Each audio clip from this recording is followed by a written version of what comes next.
The topic I want today speak about is the study of emotion, state and habitus in long-term historical perspective as a contribution to the sociological explanation of the present. I want to start with the problem. As Norbert Elias wrote in the preface of 1936 to his classical study on the process of civilization, his aim was to understand why the European civilizing process was accompanied by some specific woes tormenting us that we were still not able to grasp nor even to explain. To shed some light on these woes, he went back in time to the European Middle Ages. But the problems he referred to were problems of the present, here of the 1930s. And he followed the path of their emergence and transformation also in a comparative way with France, England and Germany as examples of different trajectories. In my talk, I want to focus on the benefit historical processual explanations provide for an understanding of the present by pointing to the chain of predecessors of current constellations in comparative perspectives on the one hand and on historical parallels between different periods on the other.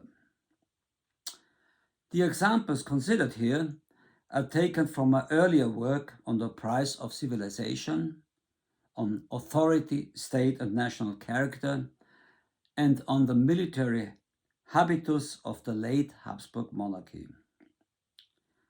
Historical processual explanations help to avoid the categorical mistakes of chronocentrism, which exaggerates the causal relevance of factors working in the present, in particular by stressing the retarding effect of social or national habitus. Finally, I want to deal with some criticisms the notion of national habitus has encountered. The emphasis on situations versus personality traits, on discourse, on identity versus habitus, the methodological problems of gaining access to adequate sources, and also the normative resentment against national habitus. I want to start with my first example, the price of civilization in affluent societies. The formation of a historical sociology in its own right, with authors like Barrington Moore, Immanuel Wallerstein, Perry Anderson, Theda Skocpol, Charles Tilly, among others, was a lasting result of the 1968 intellectual revolution against harmonizing worldviews of static equilibria, and this new subdiscipline tried to complement the economic reductionism of its Marxist roots by acknowledging the role of state development and state-related power. Broader approaches, including the history of everyday life, of the body and soul, started and began to flourish too. There was a rising interest in the subtlety of everyday emotional experience, and Elias' concept of a process of civilization served it well. But soon after the discovery of the book in the late 1970s, several reviewers said they missed in it a critical stance towards capitalism and the modern life world shaped by it. But this was exactly the concern that had led to my book, Der Preis der Zivilisation, The Price of Civilization in English. How to grasp the notion of a price we pay for being civilized. My starting point was, there was and is in Western industrialized countries a multi-layered debate about the so-called social costs of economic growth. Among these, there were many kinds of unintended but largely accepted external effects of the market system, from destruction of the natural environment, the waste of limited natural resources, to the damage done to the so-called quality of life of people in their situation at work, while the corresponding structures underwent a massive transformation from an industrial to a post-industrial service economy. But economic growth had to be replaced by social development because technically economic progress, culminating in a new division of labor, touched many institutions that either formed its preconditions, like the family and the school, or that had to cope with its consequences, some of which were damaging side effects, from the occupational diseases left to the care for the elderly who could no longer be supported by the family. The separation line between work as realm of necessity and leisure as realm of freedom could be understood as movable. It was the economist Fred Hirsch who had introduced into the discussion the idea of positional goods that were intrinsically scarce. Since positional goods, with their large share of personal service elements, become always relatively more expensive than pure material consumption of mass-produced goods, much of the economic progress praised in the Western world only means that many more people compete in a wasteful way for scarce positions. If everybody stands on their toes, no one will see more than before. The balancing perspective expressed here fits in well with Elias' idea of seeing the division of labor as extended action chains or as chains of interdependence that also characterize social spheres beyond the economy. By grasping warlike competition in state monopolies, like the monopoly mechanism and the royal mechanism, the side of modernization that is understood purely in terms of economics is definitively left behind. Instead of an economically defined quality of life, the notion of an effective household, modeled in social minds, emerges that is also beyond the economic sphere. But what about the idea of a price we pay for being civilized in Elias' theory? In order to grasp the psychodynamics of the emotional experience, Elias had modified Freud's theory of drives.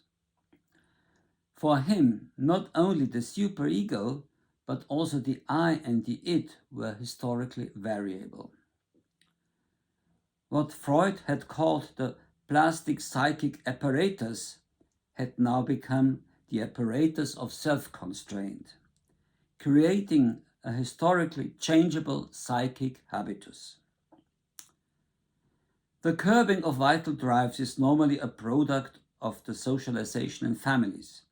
Here, the central motor, according to Elias, is fear.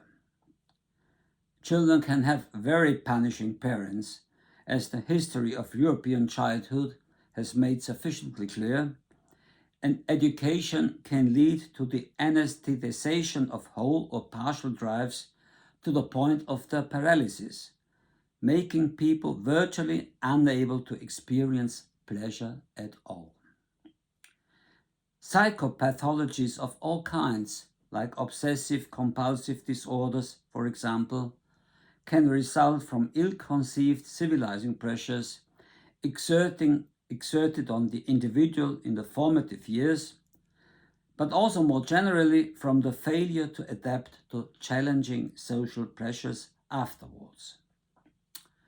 While in the late 19th century, psychopathologies like hysteria or phobias were diagnosed most often, present definitions are leading to a steep rise of depression, which seems to be related to problems with decision-making, autism, and ADHD, pointing to problems to cope with overstimulation and keeping attention and focus in chaotic environments.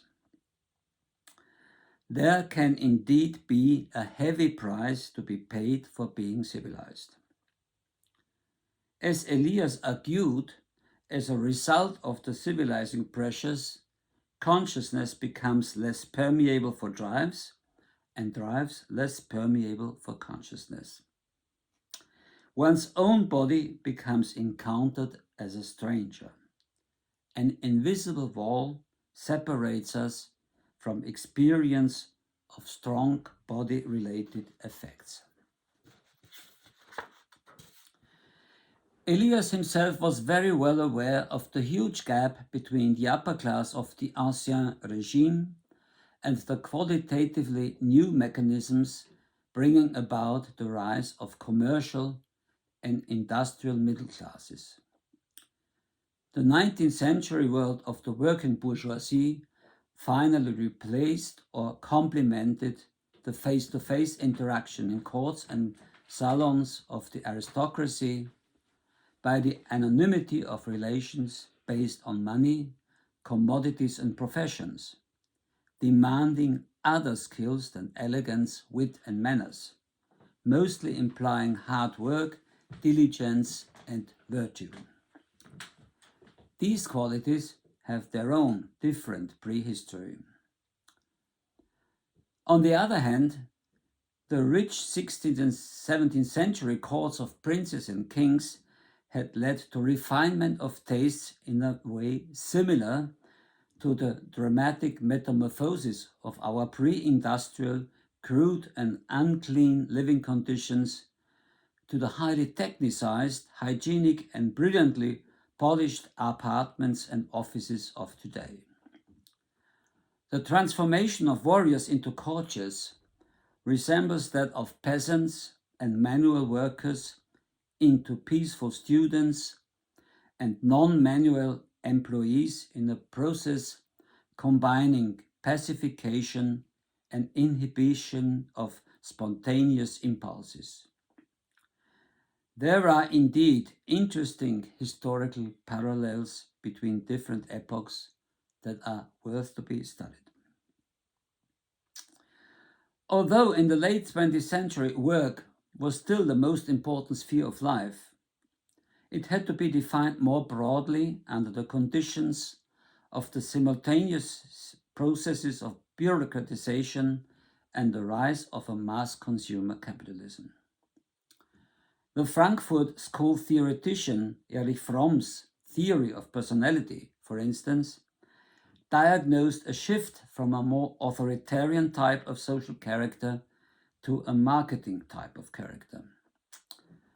The latter is formed by a particular personality market where humans experience themselves as commodities, and their self-respect depends on the success or price they can secure from the exchange on such a market.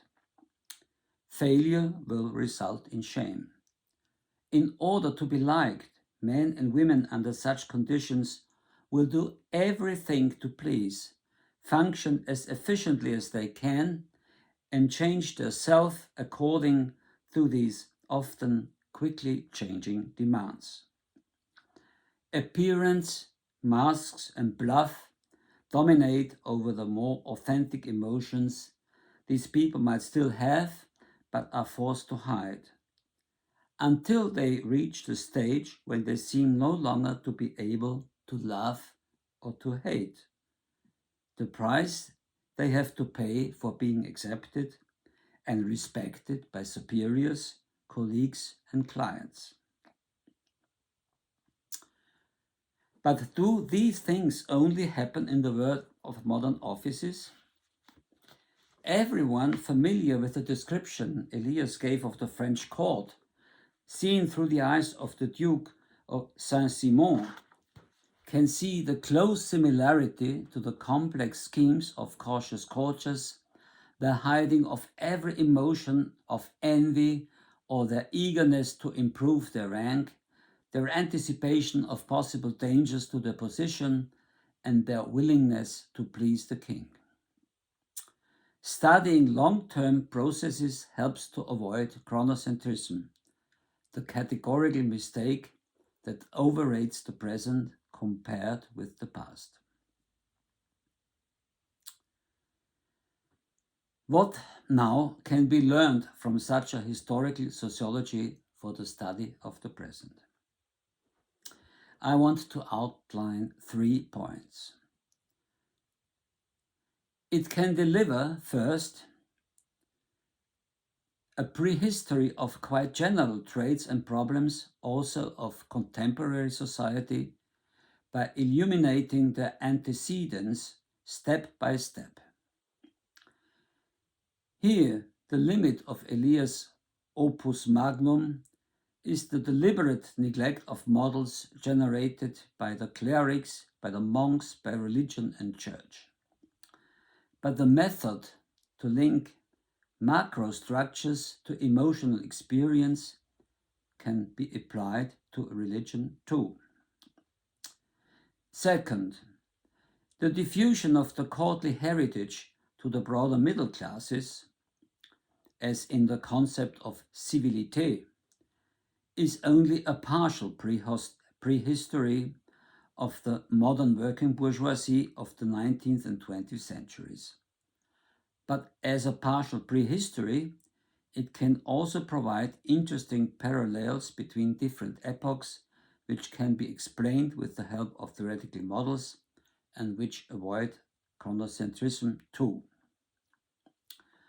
Third, how we formulate the explanatory problem is relevant for the decision how far we have to go back in history. To cope with mass unemployment does not mean to go back to ancient Rome. To grasp the notion of private property as a legal concept, this might be necessary, and for instance, Max Weber did it. I come now to my second example, a comparison of Austrian and English or British social habitus. While England was one of the birthplaces of modernity, with a developed industrialized market economy, parliamentary democracy, and since the middle of the 18th century, a global hegemonial power, the Habsburg monarchy seemed to lag behind in nearly all respects.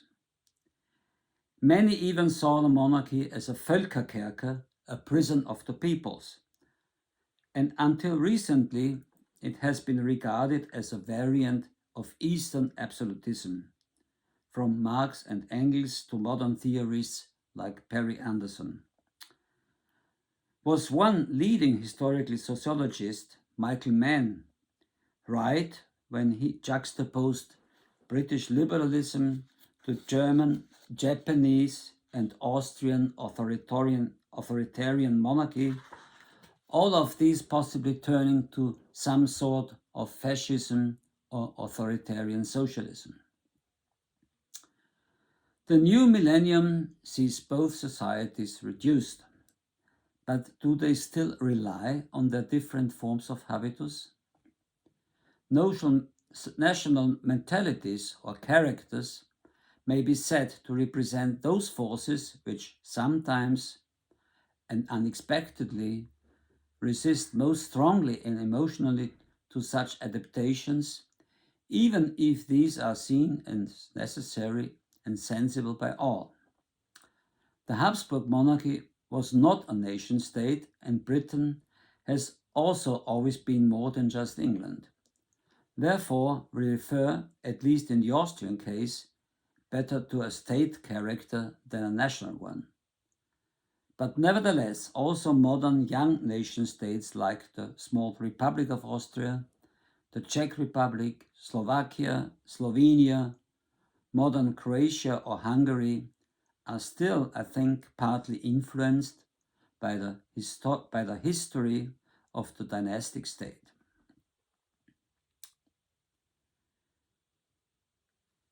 It is not easy to paint a better picture of the ideal version of the English gentleman than the novelist Ford Madox Ford has done it, by describing body language and attitude of his hero, Edward Ashburnham, Captain 14th Hussars of Branshaw House.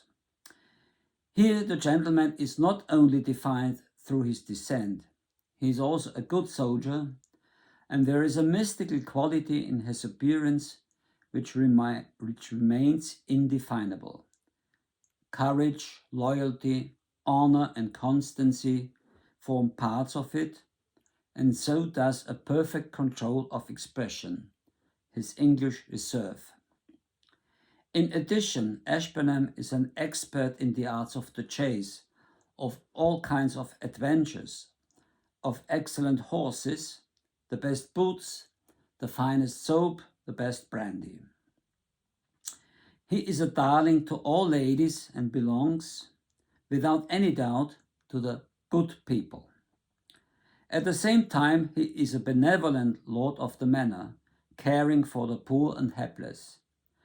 At least this is the impression he creates. But what is also deserving mention is English utilitarianism, the figure of the merchant and banker. Its dark side was the lack of mercy towards the poor, as it has been extensively described in many novels written by Charles Dickens and in Friedrich Engels' account of the misery of the working class of 1843. In another author's, Anthony Trollope's fiction, bourgeois rationality and aristocratic striving for social distance amalgamate in a uniquely elaborated etiquette which protects privacy and combines pride, reserve, and self-control. Trollope describes as in a detailed way the behavior which Parliament demands of its members, the rhetoric, the sudden changes of coalitions, with determined opponents of yesterday becoming political friends of today, with ritual exchanges of accusations and insults, and true emotions hidden behind a mask of joviality. Aggressiveness has to be tempered. Passions that would lead to mistakes have to be avoided. A particular kind of political culture develops, where the art of compromise is highly esteemed and self-regulation of gentlemen politicians is much more important than obedience to a king. Vienna in the early and mid-19th century was very different. In Vienna, the bürgerliche strata, closely associated with the canon of aristocratic norms, did rather not consist of merchants, entrepreneurs, or commercial bourgeois, but of officers or courtiers. The military was one of the pillars of the monarchy, and bureaucrats, civil servants or officials. Quasi-feudal principles of conduct became, in a modified way, principles of an official's existence. Literary sources give evidence of a quite specific pattern of development. The Austrian novel emerges as a distinctive genre. The favorite hero of this literature became, according to the literary theorist Claudio Magris, the diligent old official in his office and in his own life, who strives to hold back the stormy winds with the help of the clips of official portfolios. This habitus corresponded to the narrowness of the hierarchically ordered social space, which inhibited innovation, punished competition with envy, and counterposed dynamic progress to fatalistic determination. It forms thus the antithesis to a lifelong project of self-improvement found in English fiction. A longing for order created by a beloved father can be found instead of a loyal attitude against self-made rules characteristic of the English gentleman ideas. Even after the rise of a second society of rich merchants and capitalists, the Ringstrasse with its palaces, their rank and habits were regarded as inferior compared to that of the older elites. What kind of social forces led to such a habitus? Internal state formation in Central Europe can be roughly described as following 4 steps, as I have tried to show in a book co-authored with Roland Axtmann. First, manorial absolutism based on feudal authority over unarmed peasants. Second, courtly absolutism as product of the victory of prince and emperor over their aristocratic rivals, accompanied by, third, confessional absolutism together with Catholic counter-reformation, securing the administrative and disciplinary power of the Church, and fourth, reform absolutism based on an alliance of the crown with bureaucrats, the working middle class, and peasantry against the nobility. This was the process that had led to the typically Austrian bureaucracy, with still courtly shaped patrimonial elements and well suited to bring both enlightenment and surveillance of dangerous ideas and movements. Its impartial nature allowed also for a surprisingly humanistic reform of the judiciary and penitentiary system, indicated by steeply falling rates of capital punishment.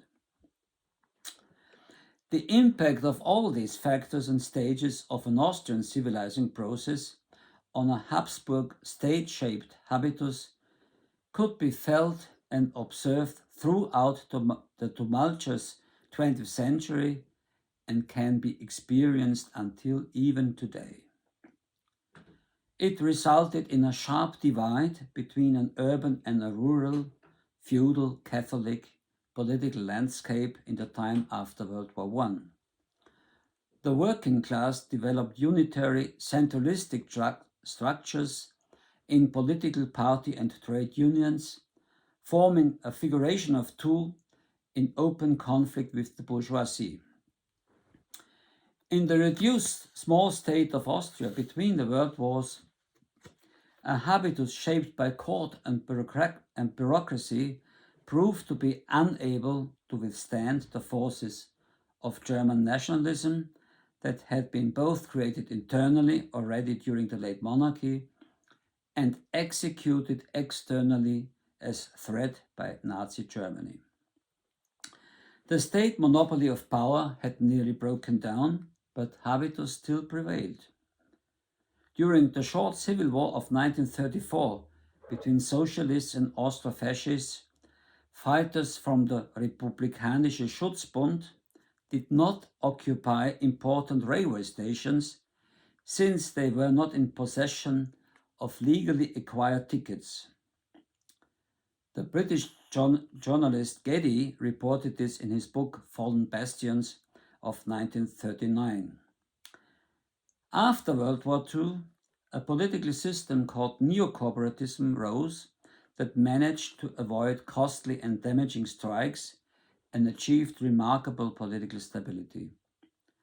But the power duopoly of conservatives and socialists hampered any lively parliamentarism, while the Austrian president was still residing and presiding in the imperial palace of the Habsburgs, like so many monarchs before him. How far do we have to go back and use historical sociology to shed light on what is happening in the present? If we want to understand the imprint of a political Catholicism on habitus formation, we will have to focus on the expulsion of Protestants during the Counter-Reformation of the 16th, 17th centuries. The legacy of the feudal burdens of Austrian farmers points to their origins in the Middle Ages. Liberation of the farmers by abolishing the summarized debts to banks and barons became a promise to be kept, of all things, finally by the Nazis after 1938.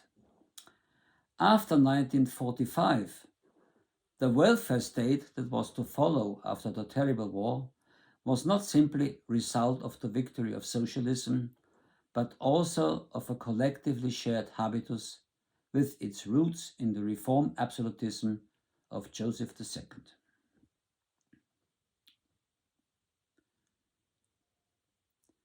My third and final example to illustrate the explanatory potential of a historical sociology linking emotions to social macro processes is the downfall of a very complex survival unit that vanished from the European map with one major set of events. For roughly 4 centuries, from 1526 to 1918, the Habsburg monarchy was a major power center within the European system of states. Its final failure to survive warlike state competition created a security vacuum persisting in Europe until today. The Balkan Wars of the 1990s, but also the war ongoing in Ukraine, both following the collapse of the Soviet Union, remind of this fact. Explanations for the final demise of the multinational Central European Empire of the Habsburgs can be classified according to the role they attribute to military strength or weakness of the system compared with non-military, more general factors. Among these, economic backwardness or reduced loyalty towards empire and emperor. They thus stress either exogenous forces, geopolitical competition with its challenges, as in the work of Paul Kennedy or John Mearsheimer or Dominic Leven, or endogenous forces related to the internal power dynamics between different classes and ethnic groups, as in the writings of Perry Anderson, Michael Mann, or Peter Judson. I think it is possible to combine both interpretations to see the unfolding of the internal and the external forces in their entanglement in order to gain a more realistic, non-normative picture of the survival chances of this multi-ethnic empire. In a book on the Habsburg monarchy's fate in World War I, which I wrote together with Sabine Haring, I propose to complement these analyses by studying what I have called its military habitus, as the result of institutional continuities of state and army in face of a dynamically changing technological, societal, and geopolitical environment. Austria's great power status was a result of the victory over the Ottoman Empire at the turn of the 18th century. The slow decline of Austrian greatness lasted 2 centuries, though, and it contained ample opportunities for successes on the battlefield. In the war against Prussia from 1740 to 1763, to France, against France from 1792 to 1815, again France in 1859, Prussia again 1866, and the Entente powers between 1914 and 1918, Austrian armies even enjoyed, time and again, the advantage of substantial numerical superiority over their opponents, at least in some decisive battles. Why did they often end in defeat? Austrian commanders, although often thoroughly impregnated with the full code of feudal warriors, were found to lack initiative. They implanted also in their troops an attitude of passive obedience, to be sacrificed in blind devotion, but without enabling self-reliance and circumspection. Commanders were unable to concentrate their troops for a decisive battle and suffered heavy defeat, having lost all energy and strength. Slow and hesitating Austrian marching up often led to dispersion and attrition of the troops. Deep pessimism could befall the commander, but the battles had to be waged nevertheless.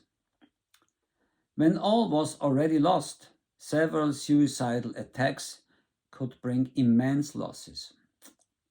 Unclear structure of command was typical for the monarchy since centuries. Although the Habsburg army was reformed after every defeat, bringing forth also changes in principles and strategies for the conduct of war, its prime character never changed. It was defensive, slow, undecided, hesitating throughout the centuries.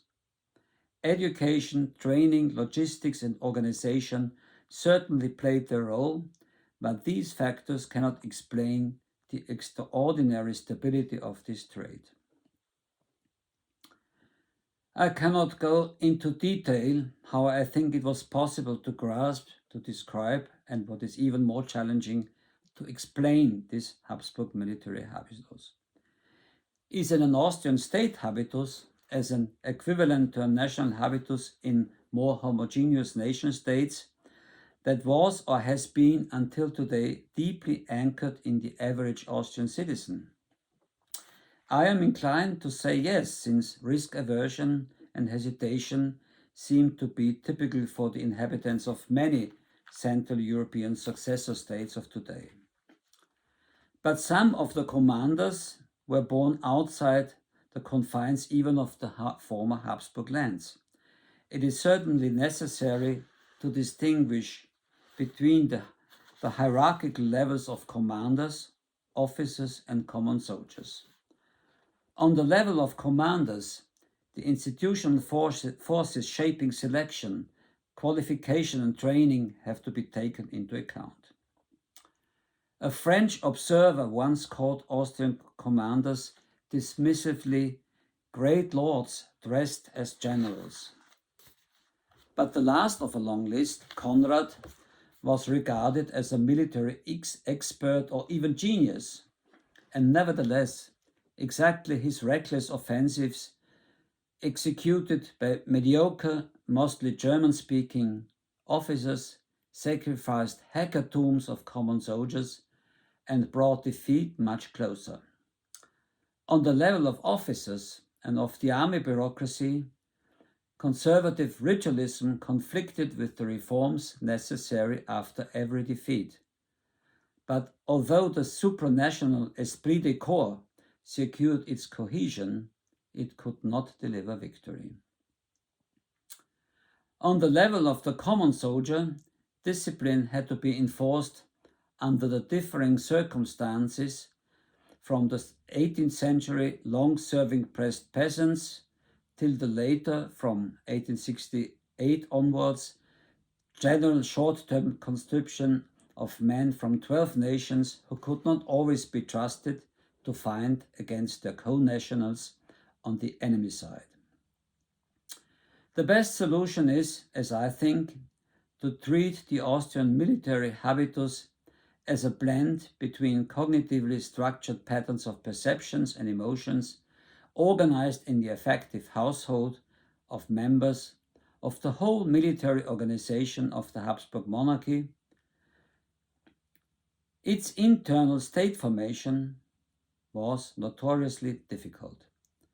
For a long time, centralization was slow, ineffective, and all councils and chancelleries for the Habsburg countries became overextended and clumsy bodies.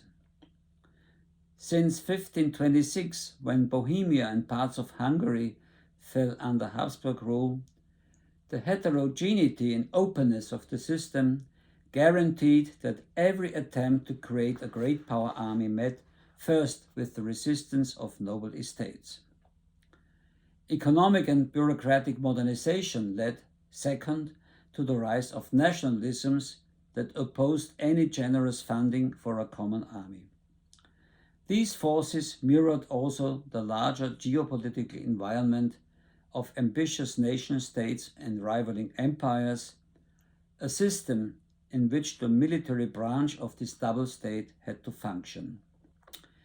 Hesitation in face of ongoing resistance is quite normal. From the multi-layered institution of a supranational dynastic army, behavioral models diffused into broader strata that partly have also influenced the habitus of ordinary people, with repercussions to be felt even until today. I come now to the conclusion. Long-term historical sociology and the concept of national habitus, critique and counter-critique. After nearly a quarter of the 21st century, we see now a renewed significance of the nation-state, and in particular of debates about national identity. The most urgent examples are the embittered wars surrounding us now that are literally struggles for land, for geopolitical and ethno-national assertion. In addition, we encounter continuing waves of mass migration of outsiders that have led to increasingly polarized political discourses and to the rise of nationalist parties. Time and again, seemingly unchecked we and they feelings underpin much of the debate, both within the European context of relatively pacified state competition and, much more bluntly, by othering the enemies of Europe and the West as the incorporation of evil. A historically sociological approach that deals with nation-specific forms of habitus could help to gain a much better understanding of the restraining and enabling conditions for a successful adaptation to the dramatically swift changes in economy, technology, and the geopolitical level of systems of states. Although a habitus is always shaped by a specific mind or institutional environment, as are the emotions themselves, it can for some generations outlive the context of its sociogenesis and slow down adaptation to changing conditions, often imposed from outside. In sociological objections to the concept of national habitus, there are at least 5 counterpositions. First, the emphasis on situations. Second, the concept of discourse. Third, the unclear relationship between habitus and identity. Fourth, the methodological problem of historical sources. And fifth, the normative resentment against the whole idea of a national habitus. First, there are approaches that attribute all explanatory power to the situation, be it fluent or bureaucratically stable, and not to the person and personal traits. Examples can be found in the sociology of violent emotions derived from symbolic interactionism, as in the work of Randall Collins, or in Weberian ideal state types of state bureaucracy that created modern mass violence. In Collins' theory of violence, for instance, there is no room for an explanation that focuses on a socially shaped habitus, nor for any national habitus. What Elias had called constraints by others, Fremdzwänge, has become the situation that is more or less the only causal agent responsible for the occurrence of physical violence. This implies that the meaning of a situation for the actor can be separated from the larger context and should be open to strict empirical observation by only focusing on the individual. But this is a kind of methodological reductionism. As these situations are embedded in space through division of labor, so they are in time. Why should people not have learned from experiences from generations before them? Let us see how this debate refers to the examples I have sketched previously in this talk. Indeed, what the critical theorists of late capitalism, among them Erich Fromm with his notion of a marketing type of social character, had theoretically tried to capture was exactly a habitus. If we treat the people who have to experience both sharp competition at the workplace and the limited satisfaction drawn from mass consumption of former luxury goods simply as being exposed to a strange situation, we underrate their possible personality formation shaped by generations who only knew hardship and thriftiness, or, as it is also possible, had enjoyed former luxury. Referring to the example of a Habsburg-shaped Austrian political habitus in comparison with its Western companions, the situation of a modern, partly digitalized, commercialized, and mass mediatized political public sphere to be a global or at least Western commonality seems to be a global or at least Western commonality, but the difference between the Austrian ideal of a benevolent patrimonial system that lets appear conflict as obscene and the inherently conflictual character of a British parliament that places political parties visibly on seats at opposite ends is still there and should not be overlooked. And even the Austrian military habitus of today, which combines the institutional tradition of a distinguished military academy with permanent financial underfunding of arms and equipment, owes still much, I think, to its prehistory in Habsburg times. Second, there are several approaches which prefer to talk of discourse rather than of habitus. They are against the notion of a relatively fixed second nature type of personality and stress the fluidity of social conditions that might or should be open to change, at best to permanent change for the better. Sociologists of migration may treat the focus on deeply ingrained habitus of some groups of migrants as avoidable cultural racism. Sociologists of the family with the focus on gender tend to ignore habitus, since that could mean a quasi-biological justification for sustaining the status quo of patriarchal dominance. The logical companion of such views is always a revolutionary voluntarism.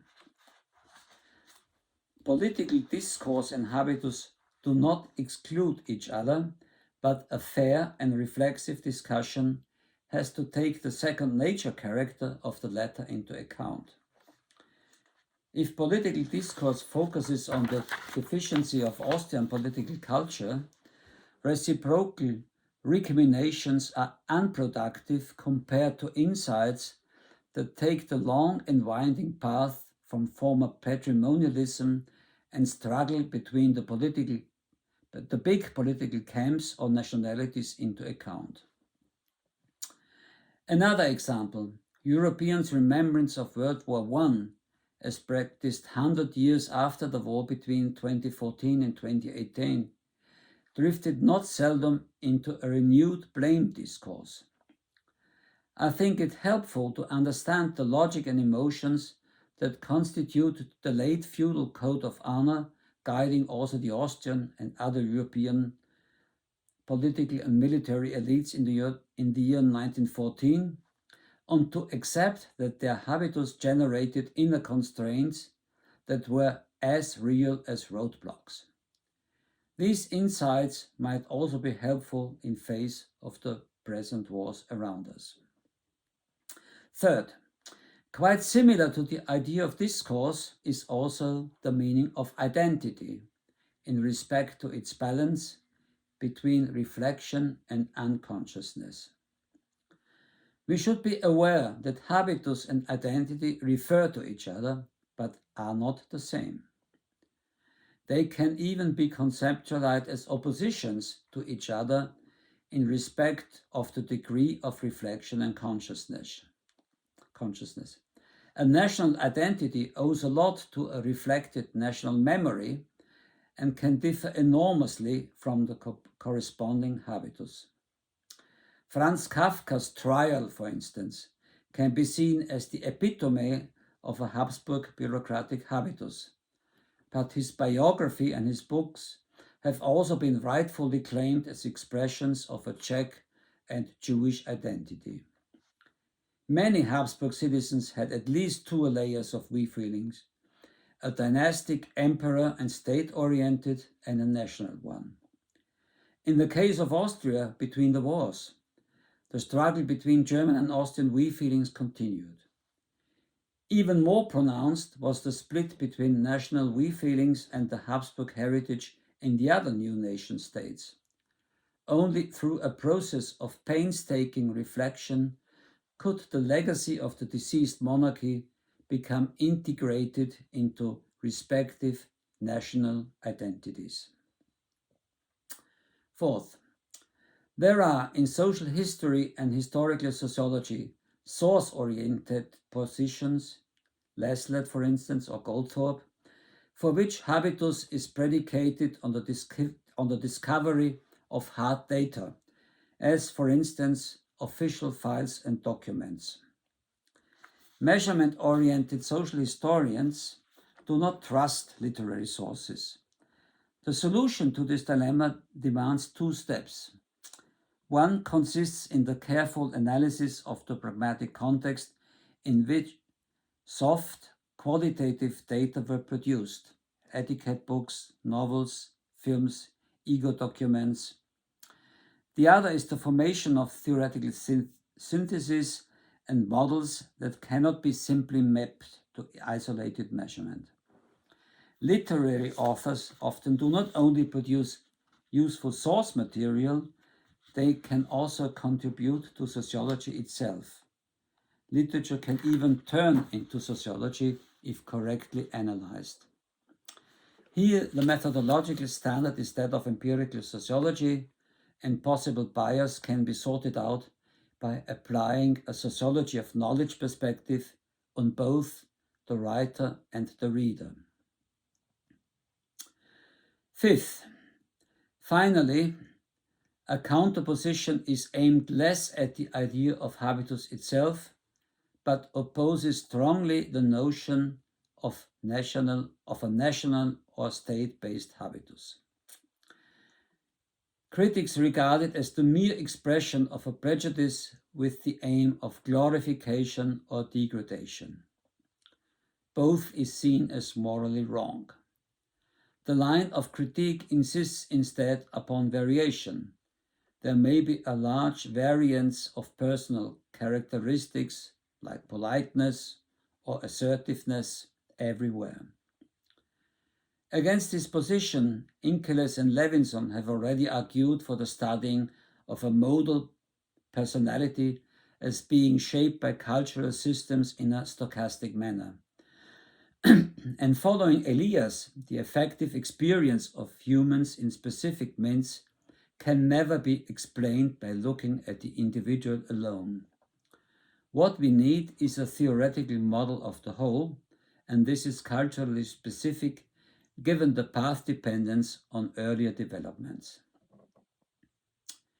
Maybe a useful metaphor is a Christmas tree with numerous Christmas tree balls and other ornaments. If light is switched on, its effect is to illuminate everything which hangs on the tree, but is visible only from a certain angle. It does not transform balls into chocolate. The national aspect is one of several others. To dispute its relevance means to dispute the existence of the nation state as a survival unit itself. I think neither history nor the experience of the present support this view.